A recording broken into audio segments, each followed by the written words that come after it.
Good morning class. Let's try chemistry. आज का हमारा नया वीडियो है क्रैश कोर्स में, that is halo alkanes and hello arenes. ठीक है, वन शॉट में इसको हम कंप्लीट करने की कोशिश करेंगे। Halo alkanes and hello arenes. ठीक है, इनके बारे में आप जानते ही हो। हेलो एल्केन्स क्या होते हैं? जब हेलोजेंस आपके किसी भी एल्काइल ग्रुप से अटैच हो जाते हैं। हेलो अरेन्स क्या होते हैं? जब वो किसी एरोमेटिक रिंग से आपके हेलोजेंस अटैच हो जाते हैं। ठीक है, जो फर्स्ट रिएक्शन आप लोग प्रिपरेशन ऑफ हेलोल्केन में करते हो, that is your preparation from the alcohols. ठीक है ना, आपके पास कोई भी एल्कोहल है, अगर आप डालोगे उसके अंदर या तो PCl5 डाल दीजिए, ठीक है, या फिर PCl3 डाल दीजिए, ठीक है, या फिर SOCl2 डाल दीजिए, या फिर आपका ल्यूकास रिएजेंट यानी कि concentrate HCl plus anhydrous ZnCl2 डाल दीजिए। ठीक है ना, आपको क्या देखने के लिए मिलेगा? RCl। ठीक है, आपको आपका हेलो एल्केन देखने के लिए मिल जाएगा। इनमें से कुछ भी आप डालेंगे आपको आपका हेलो एल्केन मिल जाएगा। ठीक है, चलिए इसके बाद जो रिएक्शंस आपकी नेक्स्ट आती हैं, that is your preparation from alkane. Alkane आपका बेसिक एल्केन से जब प्रिपरेशन करोगे तो Cl2 डालोगे। अब हेलोजन है तो अकेला तो आएगा ही नहीं, तो ये लाइट की प्रेजेंस में क्या करता है, आपका इस तरह से आपको हेलो एल्केन का फॉर्मेशन करके देता है। ठीक है, फिर से ये Cl2 बन जा Cl2 से रिएक्शन कर लेता है और आपको CH2Cl2 बना के देता है। फिर से ये Cl2 से रिएक्शन कर लेता है, फिर आपको CHCl3 बना कर देता है। फिर ये Cl2 से रिएक्शन कर लेता है और आपको CCl4 बना कर देता है। तो कब तक ये रिएक्शन प्रोसेस में रहती है? जब तक आपका ये हाइड्रोजन खत्म ना हो जाए। ये नेचर में रिएक्शंस ऐसी कंटिन्यूस चलती रहती है बेटा। This is initiation, this is propagation and this is termination. ठीक है, नेचर में रिएक्शन चलती रहती है जिसकी वजह से ओजोन लेयर का डिप्लीशन होता है। ठीक है, चलिए कोई बात नहीं। अब देखिए इसके बाद जो नेक्स्ट रिएक्शन है दैट इज फ्रॉम एल्कीन। ठीक है, एल्कीन से प्रिपेयर करते हो आप Markovnikov and anti Markovnikov addition. आपने लिया CH3 CH double bond CH2 propene लिया। ठीक है, आप लोगों ने डाला HBr। क्या होगा आपका मार्कोनिकॉफ एडिशन में? क्या होता है, पाई बॉन्ड ब्रेक होगा, दिस पाई बॉन्ड ब्रेक। ठीक है ना, यहाँ पे ब्रेक डाउन -N+। और जो ब्रोमाइड है, या पहले आप इलेक्ट्रोफिलिक एडिशन रिएक्शन करवाते हैं, आपका H जो है वो जाएगा मोर सब्स्टिट्यूटेड कार्बन के पास, और जो नेगेटिव पार्ट है वो जाएगा आपका लीस्ट सब्स्टिट्यूटेड कार्बन के पास। तो क्या बनता है आपके पास? CH3 CH sigma bond CH2, यहाँ पे हाइड्रोजन और यहाँ पे Br, यानी कि आपका सेकेंडरी अल्कोहल का फॉर्मेशन होता है। It's a secondary alcohol. ठीक है, by using Markovnikov addition reaction. ठीक है, चलिए इसके बाद जब आपने रिएक्शन करवाई फिर से प्रोपीन की HBr के साथ, ठीक है, लेकिन इस टाइम आपको यहाँ पे एक पेरोक्साइड डालना पड़ेगा। जब आप पेरोक्साइड को ऐड करोगे तो क्या करता है, ये पेरोक्साइड की वजह से क्या होता है, यहाँ पे फ्री रेडिकल हेलोजिनेशन रिएक्शन होती है। पाई बॉन्ड ब्रेक होगा और यहाँ पे रेडिकल्स फॉर्म होते हैं। वो मैकेनिज्म है। अभी के लिए हम एज्यूम करते हैं कि माइनस+ जनरेट होता है। यहाँ पे जो पॉजिटिव पार्ट है वो जाता है आपका लीस्ट सब्स्टिट्यूटेड कार्बन के पास, और जो नेगेटिव पार्ट है वो जाता है मोर सब्स्टिट्यूटेड कार्बन के पास। तो इस तरह से आपका कंपाउंड का फॉर्मेशन होता है, that is CH3 CH sigma bond CH2। यहाँ पे आया H और यहाँ पे आया Br। तो आपको दिखाई दे रहा है बच्चा कि यहाँ पे आपका कौन से वाला हेलोजन फॉर्म हुआ है? आपका यहाँ पे प्राइमरी हेलाइड फॉर्म हुआ है। ठीक है, समझ में आ गया? ये था आपका एंटी मार्कोनिकॉफ एडिशन। ठीक है, चलिए इसके बाद जो नेक्स्ट आपको टॉपिक करना है वो है आपका यहाँ पे नेमिंग रिएक्शंस है कुछ, that is Finkelstein and Swarts reactions. ठीक है, फिंकलस्टीन रिएक्शन क्या होती है? आपको शॉर्ट ट्रिक मैंने बताई थी इसकी, एक फाई करके, यानी कि आइडो कंपाउंड्स को बनाने में काम आती है। आपको RX लेना है प्लस NaI आपको लेना है। ठीक है, आपको यहाँ पे ड्राई एसीटोन को ऐड करना है एज ए सॉल्वेंट, और यहाँ पे बन जाएगा आपका RI प्लस NaX। ठीक है, कौन सी रिएक्शन है? फिंकलस्टीन रिएक्शन है। स्वार्ट्स रिएक्शन में क्या होता है, आपका फ्लोरो कंपाउंड्स बनते हैं। RX प्लस AgF आपको रिएजेंट लेना है। ड्राई एसीटोन की प्रेजेंस में आपको बनेगा आपका बनेगा RF प्लस AgX। ठीक है, तो बन गया आपका फ्लोरो कंपाउंड। ये स्पेसिफिक रिएक्शंस है फ्लोरो और आइडो बनाने के लिए बच्चा, क्योंकि जनरली इनको नॉर्मल रिएक्शन से आप प्रिपेयर नहीं कर सकते। द रीजन बिहाइंड दैट, क्योंकि ये इतने शॉर्ट, यानी कि इतना शॉर्ट साइज है, इतना कम साइज है, और यहाँ पे इतना बड़ा साइज है कि ये इजीली कहीं भी रिएक्शंस को परफॉर्म नहीं करते, इसलिए इनके लिए स्पेशल नेमिंग रिएक्शंस को बनाया गया है। ठीक है, चलिए समझ में आ गया। इसके बाद हम लोग करते हैं वुड्स रिएक्शन। ठीक है, वुड्स रिएक्शन क्या होती है बच्चा? वुड्स रिएक्शन होती है जिसमें आप लेते हो RX प्लस सोडियम। ठीक है, मेटल लेते हो, यहाँ पे ऑब्वियसली आपका ड्राई ईथर आएगा। टू मॉलिक्यूल्स इनके ले लीजिए, तो क्या बनेगा, यहाँ पे R आपस में कंबाइन हो जाएंगे और +2 NaX का फॉर्मेशन करेंगे। यानी कि आपने क्या देखा कि एक एक एल्काइल से, यानी कि एक कार्बन से आपने 2 कार्बन का फॉर्मेशन कर लिया। यानी कि even number of carbon chain को बनाने के लिए आप वुड्स रिएक्शन का यूज़ करते हो, आप नंबर ऑफ कार्बन्स को डबल कर सकते हो। ठीक है, वेरी इंपॉर्टेंट रिएक्शन थी ये आपकी, बहुत बड़ी रेवोल्यूशनरी रिएक्शन थी जब ये परफॉर्म की गई थी। फिटिक रिएक्शन होती है आपकी, वो हेलोअरीन्स के लिए है कि जब आपने हेलोअरीन को लिया, आपने यहाँ पे फिर से 2Na को डाला, ये भी आपने 2 मॉलिक्यूल लिए, यहाँ पे आपने ड्राई ईथर को लिया, तो क्या होगा यहाँ पे बाइफिनाइल आपका बन जाएगा इस तरह से। ठीक है, ये आपके यानी कि एक एरोमेटिक रिंग से आपने 2 एरोमेटिक रिंग का फॉर्मेशन कर लिया। ठीक है, ये भी हो गया। अब इसके बाद आपकी वुड्स फिटेगी, दोनों ने मिलकर काम करने की कोशिश की और सोचा कि हम कुछ नया इन्वेंट करने की कोशिश करते हैं, तो ऑब्वियसली कर भी लिया। वुड्स ने क्या लिया, अपना RX ले लिया और प्लस Na ले लिया। ठीक है ना, फिटिक ने क्या लिया, अपना हेलोअरीन ले लिया। ठीक है ना, और साथ में अपना Na ले लिया, और दोनों ने अपने अपने ड्राई ईथर्स को एज ए सॉल्वेंट ले लिए। हुआ क्या, जो आपके RR और बाइफिनाइल बनने थे, तो हुआ क्या, यहाँ से R और यहाँ से ये फिनाइल रिंग आपस में अटैच हो गई। ये हाथ से लेके नहीं बनाई गई हैं। ठीक है, ये अपने आप से हुआ रिएक्शन को इस तरह से मर्ज करने से, रिएक्शन कराने पे, और यहाँ पे 2NaX। ठीक है, तो आपने देखा आपका एक तरह से मिथाइल या एल्काइल बेंजीन का फॉर्मेशन हो गया। अगर यहाँ पे मिथाइल है तो टॉल्विन का फॉर्मेशन हो गया। किसी ने नहीं किया था बच्चा इससे पहले, बहुत इंपॉर्टेंट इन्वेंशन थी, बहुत इंपॉर्टेंट रेवोल्यूशन ये लेकर आई हमारे साइंटिस्ट यानी मेरे साइंस की, केमिस्ट्री की फील्ड में। ठीक है, टॉल्विन का फॉर्मेशन करके दिया इन लोगों ने। ठीक है, समझ में आ गया बच्चा। चलिए, इसके बाद जो हम करते हैं सैंडमेयर रिएक्शन करते हैं। सैंडमेयर रिएक्शन क्या कहती है, सैंडमेयर रिएक्शन में आप लोग लेते हो स्टार्टिंग मटेरियल एनिलीन NH2। ठीक है, आपको यहाँ पे डालने हैं अपने reagents, that is NaNO2 plus HCl, जिसको कंबाइंड फॉर्म में हम लोग लिखते हैं क्या, HNO2 नाइट्रस एसिड। ठीक है, बनता क्या है आपका, फिलहाल इंटरमीडिएट क्रिएट होगा, that is benzene diazonium halide. Halide क्या है आपका, क्लोरीन है, क्लोराइड। इसमें डाल दीजिए क्यूप्रस क्लोराइड को, CO2Cl2 को, क्या फॉर्म होकर देगा आपको, क्लोरोबेंजीन, यानी कि हेलो बेंजीन यानी हेलो अरीन का फॉर्मेशन आपने कर लिया। समझ में आ गई सैंड में रिएक्शन। चलिए, वेरी गुड, समझ में आ गई। ठीक है, इसके बाद हम लोग करते हैं यहाँ पर आपका SN1 and SN2 reaction. SN1 SN2 reactions क्या होती है, SN1 is a 2 step reaction, SN2 is a 1 step reaction. ठीक है, SN1 में कार्बोकेटायन का फॉर्मेशन होता है, SN2 में नहीं होता है। SN1 में आपका रेजिमिक मिक्सचर्स फॉर्म होते हैं, inversion plus retention, and SN2 में only and only inversion product आपको मिलता है। ठीक है, पहले SN1 रिएक्शन को कर लेते हैं। SN1 रिएक्शन में आप अगर कोई मटेरियल, स्टार्टिंग मटेरियल ले रहे हो बच्चा, कोई रिएक्टेंट ले लीजिए, CH3, आप टर्जरी ले लीजिए, यहाँ पे हैलाइड है, कोई न्यूक्लियोफाइल आपने ऐड किया। ठीक है, यहाँ पे आपको सॉल्वेंट चाहिए, पोलर प्रोटिक सॉल्वेंट। क्या काम होता है पोलर प्रोटिक सॉल्वेंट का, पोलर सॉल्वेंट जो पोलर है इसका काम होता है इस बॉन्ड को ब्रेक करना। इस प्रोटिक का काम होता है इस हैलाइड जो भी निकलेगा ना अभी, उसको अपनी तरफ ऐसे घुमा के, यानी कि ऐसे करके बीच में घेर के रखना, इसका ये काम होता है। ठीक है, अब होगा क्या, फर्स्ट स्टेप में क्या होगा, सबसे पहले ये हेलोजन को निकलेगा, जिससे ये प्रोटिक सॉल्वेंट जो है, प्रोटिक जो नेचर है, ये इस सॉल्वेंट को पकड़ के रखेगा, सॉरी इस हैलाइड को पकड़ के रखेगा, किस लिए, ताकि न्यूक्लियोफाइल इजीली आके अटैक कर सके। तो फर्स्ट स्टेप में तो कार्बोकेटायन का फॉर्मेशन होता है, ओनली सिर्फ हेलोजन ही निकलता है इस तरह से। It's a first step of SN2। ठीक है, आपको कार्बोकेटायन का फॉर्मेशन हो गया।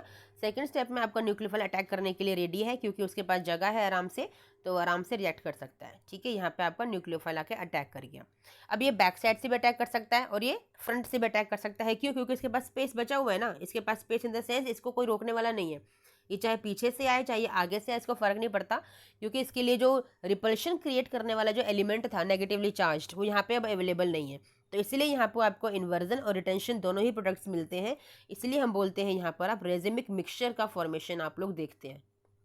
समझ में आ गया बच्चा जी। ठीक है, चलिए इसके बाद आप करते हैं SN2 में आप देखेंगे कि आपका सिर्फ और सिर्फ इन्वर्जन होता है। क्यों, क्योंकि वहाँ पे कार्बोकेटायन का फॉर्मेशन नहीं होता, और जिसकी वजह से आपका जो न्यूक्लियोफाइल है वो बैक अटैक करने के लिए मजबूर हो जाता है। क्यों मजबूर हो जाता है, क्योंकि आगे क्या है, ये हेलोजन है, जिसकी वजह से इसको जगह नहीं मिलती, और यहाँ पे पोलर अप्रोटिक सॉल्वेंट होता है। पोलर ने तो बॉन्ड को ब्रेक कर दिया, लेकिन अप्रोटिक इस हेलोजन को पकड़ के नहीं रख पाता, जिसकी वजह से न्यूक्लियोफाइल को बैक अटैक करना पड़ता है, क्योंकि आगे से निकलेगा तो ये क्या होगा, यहाँ पे रिपल्शन क्रिएट होगा बहुत स्ट्रॉन्ग वाला, ये बहुत स्ट्रॉन्ग रिपल्शन क्रिएट करेंगे, जिसकी वजह से आपका पूरा का पूरा जो प्रोडक्ट है वो पलट जाता है। यहाँ पे आपका मिथाइल आ जाता है, ठीक है, और न्यूक्लियोफाइल आपका बैक साइड पे आ जाता है।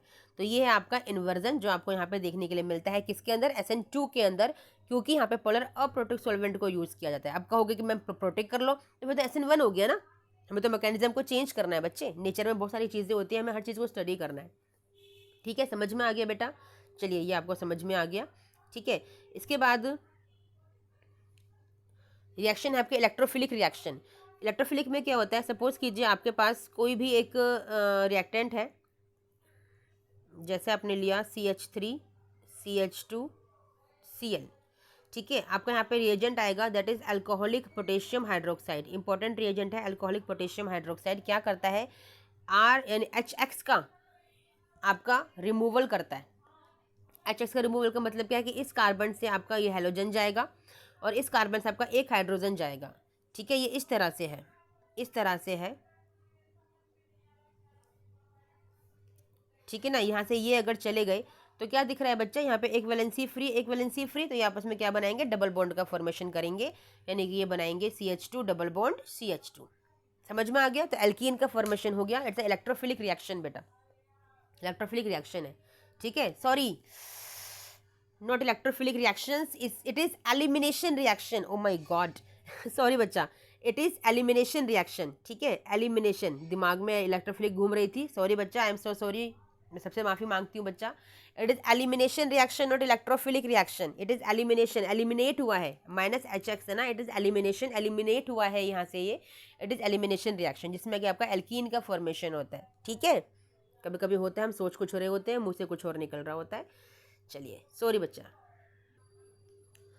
चलिए, अब देखिए जो हेलो अरीन्स होते हैं बच्चा, वो न्यूक्लियोफिलिक सब्स्टिट्यूशन रिएक्शंस नहीं दिखाते। क्यों? क्योंकि हेलो अरीन्स जो ये क्लोरीन है ना ऊपर, ये क्या करता है, यहाँ पे पार्शियल डबल बॉन्ड का फॉर्मेशन करता है। क्यों? क्योंकि रेजोनेंस चल रहा है यहाँ पे, जिसकी वजह से क्लोरीन के जो एक्स्ट्रा इलेक्ट्रॉन्स हैं उनको अट्रैक्ट करने की कोशिश करता है बेंजीन, क्योंकि बेंजीन न्यूक्लियोफिलिक नेचर का होता है। ठीक है ना, तो क्योंकि इलेक्ट्रॉन अवेलेबल नहीं है ना यहाँ पे, वो रेजोनेंस कर रहे हैं, तो क्लोरीन से इलेक्ट्रॉन को अट्रैक्ट करने की कोशिश करते हैं। इलेक्ट्रोफिलिक नेचर को शो करने की वजह से पार्शियल डबल बॉन्ड करेक्टर आता है इस कार्बन पे, क्योंकि ये sp2 हाइब्रिडाइज्ड कार्बन है, इलेक्ट्रोनेगेटिविटी ज़्यादा है, तो ये खींचने की कोशिश करता है। तो इसी वजह से ये न्यूक्लियोफाइल जो होता है वो अटैक नहीं कर पाता, क्योंकि उसको ये बॉन्ड ब्रेक करने के लिए मुश्किल होती है, उसको बहुत मेहनत करनी पड़ती है, जो मेहनत नहीं कर पाता। ठीक है, लेकिन हमारे पास 2-3 ऐसी रिएक्शंस हैं जहाँ पे आप ऑब्जर्व करते हो कि न्यूक्लियोफिलिक सब्स्टिट्यूशन रिएक्शंस हो जाती हैं। द रीज़न बिहाइंड दैट कैसे हो जाती हैं, क्योंकि वहाँ पे आप एक्स्ट्रा टेम्परेचर और एक्स्ट्रा प्रेशर को अप्लाई करते हो। ठीक है, कैसे? आपने लिया क्लोरोबेंजीन, ठीक है, आप लोगों ने यहाँ पे ऐड किया सोडियम हाइड्रोक्साइड। ठीक है, आपको लग रहा है न्यूक्लियोफाइल अटैक होगा, नहीं होगा जब तक आप हाई टेम्परेचर हाई प्रेशर नहीं दोगे। Approximate 623 kelvin and 300 atmospheric pressure जब तक आप नहीं अप्लाई करेंगे तब तक ये होगा ही नहीं। ठीक है, तो आपका क्या बन जाएगा, इतना आपको करने के बाद इतना आपका बन जाएगा यहाँ पे अल्कोहल बन जाएगा। ठीक है ना, हुआ क्या, आपका जो ये Na है ना, ये Cl को लेकर चला जाएगा बॉन्ड को ब्रेक करके, क्योंकि आपने इतना एक्स्ट्रा टेम्परेचर प्रेशर दे रखा है जिसकी वजह से ये बॉन्ड इजीली ब्रेक हो सकता है।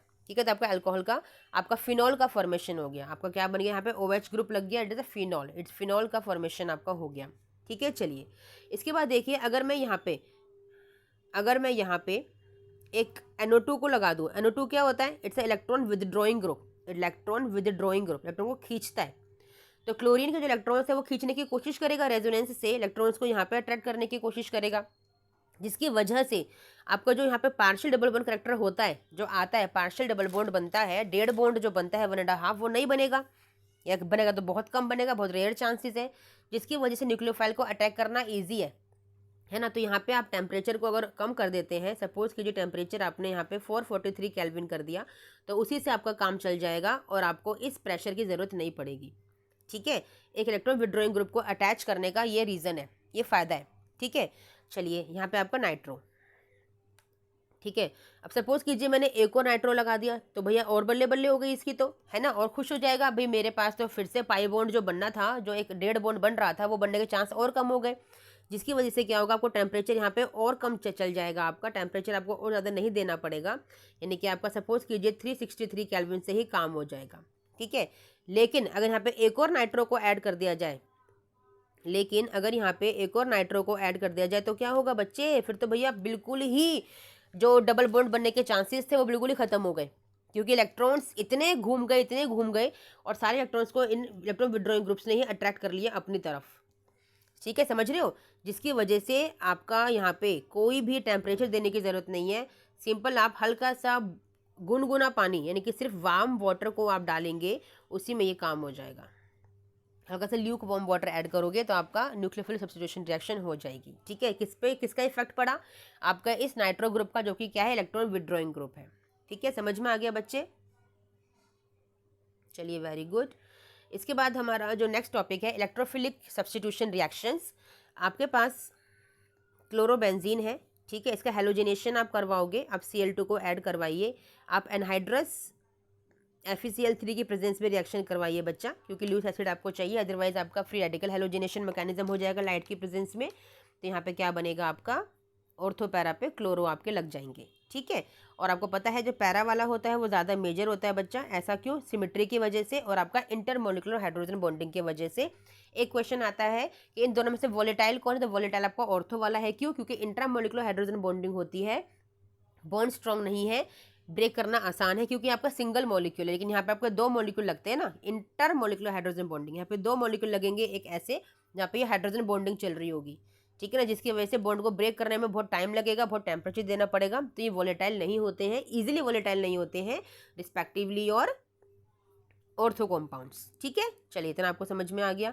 इसके बाद हम लोग करते हैं नाइट्रेशन। ठीक है, क्लोरोबेंजीन है, आपने पहले हेलोजिनेशन किया, अब नाइट्रेशन में क्या चाहिए आपको? कॉन्सेंट्रेटेड HNO3 चाहिए। यहाँ से न्यूक्लियोफाइल आपका जनरेट होगा, that is NO2 positive, nitronium ion बनता है आपका।